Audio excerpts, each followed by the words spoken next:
안녕하세요, 아나예요. 오늘은 저한테 많이 질문을 해주셨던 겨울방학 선행학습에 대해서 좀 얘기를 해보려고 해요. 제가 또 여기에 대해서 굉장히 할 말이 많습니다. 자, 지금 그러면 바로 본론으로 들어가 보실까요? 중학교 1학년 때 막 기말고사 수학 50점 맞고 이랬단 말이에요. 이런 애가 무슨 선행학습을 하겠어요. 그래서 일단 중학교 1학년 때는 학교 진도 따라가기에 바빴고, 그래서 그거를 복습을 위주로 중1 때는 갈고 닦다가 중학교 2학년 때는 이제 나도 지금 학교에서 배우는 단원에서 한 단원 정도는 미리 공부해봐도 되겠다, 이렇게 해서 한 단원 정도를 공부하기 시작했고, 중3이 돼서야 이제 한 단원을 앞서서 공부하면서도 고등학교 공부까지 좀 살필 수 있는 여유가 생기더라고요. 그래서 저는 중학교 3학년 졸업할 때쯤에 이제 고등학교 1학년 수학을 한 번은 다 봤었어요. 근데 여러분, 제가 이렇게 1년 선행을 했다고 해서 그게 고등학교 가서 빛을 발했을까요? 절대 아니더라고요. 제가 뒤이어서 또 말씀드리겠습니다. 저는 수학이랑 영어를 학원을 다녔었어요. 동네 학원을 다녔는데, 국어 같은 경우는 그냥 책을 많이 읽었고, 사회, 과학 같은 경우도 그냥 해당 교과서에 맞는 문제집을 한 권 정도 사서 풀었던 게 전부였어요. 학원을 다닐 때 저만의 두 가지 철칙을 무조건 지켰는데요. 일단 첫 번째, 학원에서 저는 사교를 하지 않았어요. 즉, 수업 시간 말고는 입을 떼지 않았습니다. 수학 학원 같은 경우는 이상하게 저희 반에 1년 동안 여자애가 저 한 명밖에 없었어요. 근데 제가 좀 보기와는 다르게 좀 낯을 가리더라고요. 이상하게 뭔가 남자애들이랑 1년 동안 단 한 번도 말을 섞어본 적이 없어요. 진짜 왜 그랬을까? 두 번째, 저는 학원에서 시키는 것보다 무조건 더 했어요. 매달 어머니 카드로 제가 학원 프론트에 가서 학원비를 결제를 했단 말이에요. 그 금액을 보면서 와, 이건 진짜 내가 주는 것만 숙제를 해가면은 이 돈만큼 내가 못 뽑아내겠다는 생각이 진짜 간절하게, 진짜 확실하게 드는 거예요.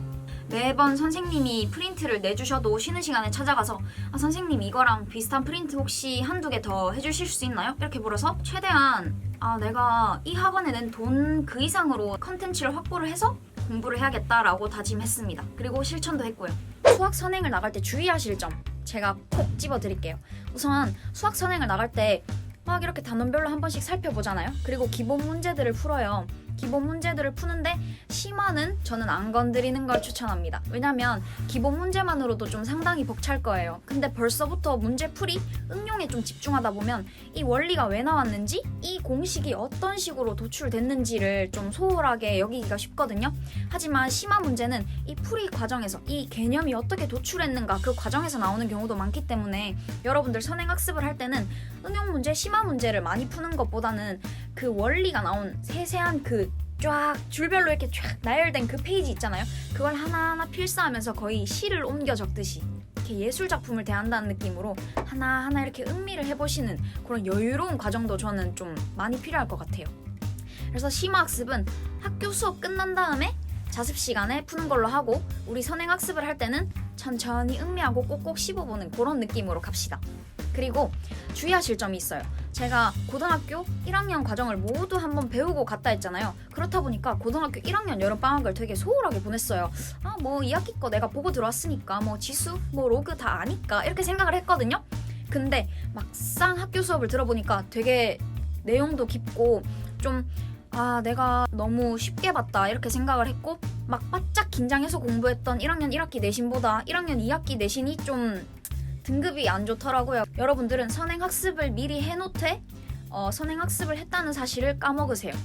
무슨 말인지 아시겠어요?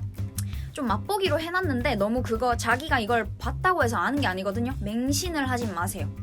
저는 고등학교 영어 시험을 잘 보기 위해서 영어 공부를 막 중학교 때 열심히 한 게 아니고, 저는 진짜 단순히 그냥 영어가 또 다른 하나의 언어잖아요. 그렇게 생각을 했어요. 제가 다녔던 영어 학원도 말하기와 듣기 위주로 원어민 선생님이랑 좀 격없이 제가 겁을 먹지 않고 이렇게 막 프리 토킹도 하고 이런 느낌으로다가 영어 학원을 다녔거든요. 실제로 제가 원어민 선생님한테 팝송도 많이 추천해서 듣고 영어 동화책도 읽고 이렇게 해서 고등학교를 가기 위한 영어 문법을 내가 지금부터 막 이렇게 해야지 이런 건 절대 아니고요. 그냥 영어는 언어라고 생각했고, 그 대신 고등학교 들어가기 전 겨울방학에 좀 제 스타일인 문법 문제집을 하나 사서 천천히 이렇게 한 3회독 정도를 했던 것 같아요. 그렇게 하니까 좀 듣기 말하기 하면서 독해도 어느 정도 되어 있으니까 문장 구조 파악이 좀 더 빨라지고, 듣기와 말하기 근육이 트이니까 문법은 혼자서도 충분히 가능했던 것 같습니다. 고등학교 들어가서 저는 영어 지문을 볼 때도 이게 이 문제를 맞추면은 내가 대단한 사람이 된다기보다는 그냥 이 한 지문의 내용이 그냥 팝송의 가사 같고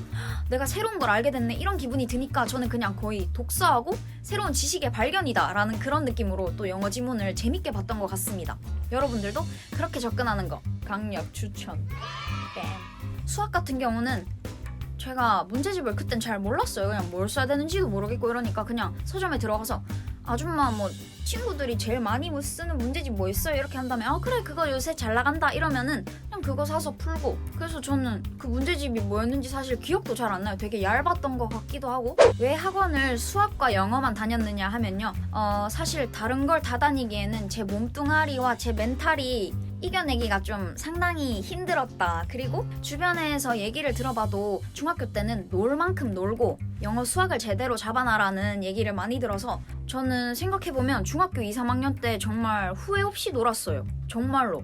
제가 논설만 얘기해도 상당히 후회가 없을 만큼 뭐 남자친구도 사귀어보고 뭐 헤어지기도 해보고 뭐 이별의 아픔도 겪어보고 외고도 준비했다가 떨어져보고 뭐 진짜 거의 뭐 밑바닥부터 시작해서 이렇게 놀 거 놀면서 이렇게 착착착착착 이렇게 해왔기 때문에 고등학교 때 나 덜 놀았는데 하는 후회가 없었어요. 이게 진짜 큰 것 같아요. 다른 모든 과목을 돌보기에는 저는 너무 놀고 싶어하는 아이였다 정도로 정리를 할 수 있겠네요.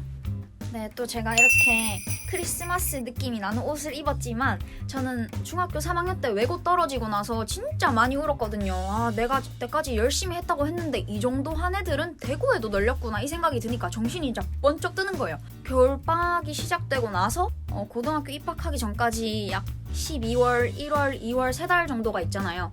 그때 동네 도서관에 도시락을 싸들고 가서 점심은 집에서 먹되 좀 오후가 되고 좀 나른해지면 바로 그냥 도서관으로 직행했어요. 먹을 것만 대충 싸들고 그냥 진짜 밤 10시? 11시? 돼서야 집에 오고 그거를 반복했던 것 같아요. 정확히 무슨 공부를 했는지는 기억이 안 나지만 아마 수학이랑 또 영어였을 것 같은데 제가 기억에 남는 에피소드가 12월 25일이랑 1월 1일 같은 공휴일에는 빨간 날이라서 동네 도서관을 못 가요. 휴관이기 때문에 전 그때 굉장히 아쉬워했습니다. 집에서는 공부가 잘 안 되는데 왜 하필 도서관은 문을 닫을까? 빨간 날에도 여는 도서관은 없을까? 이렇게 고민하면서 아쉬워했던 기억이 있네요. 여러분들은 아마 계획을 세우셔도 좋고 인강을 들으셔도 좋으니까 그냥 공부량 자체가 그냥 많았으면 좋겠는데요? 뭐를 다 하고 이 단원을 보세요. 저는 이거 전문가가 아니라서 얘기는 못하겠고 그냥 누구와 견주어도 저 고시생 언니와 견주어도 내가 엉덩이 더 무겁다 이거를 저는 그냥 목표로 했었어요. 내가 16살이지만 26살 언니와 비교해도 손색이 없는 하루를 보내자. 그냥 이게 목표였어요. 그리고 그거를 실천했네요.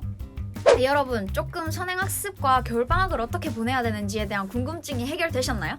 제가 최대한 많은 정보를 빠르게 드리려고 노력은 했는데 역시나 난 여기가 간지러운데 나 언니는 여기만 좀 긁어줬어 이런 느낌이 들 거예요. 그럴 때는 망설이지 말고 댓글을 달아주세요. 제가 또 내가 이 부분은 못 짚어줬거나 하는 부분이 있으면 바로 또 알려드릴 테니까 그 부분은 또 저와 소통해 나가면서 메꿔 나가기로 해요. 네, 오늘 영상도 조금이나마 유익하셨다면 구독, 좋아요, 알제 안녕.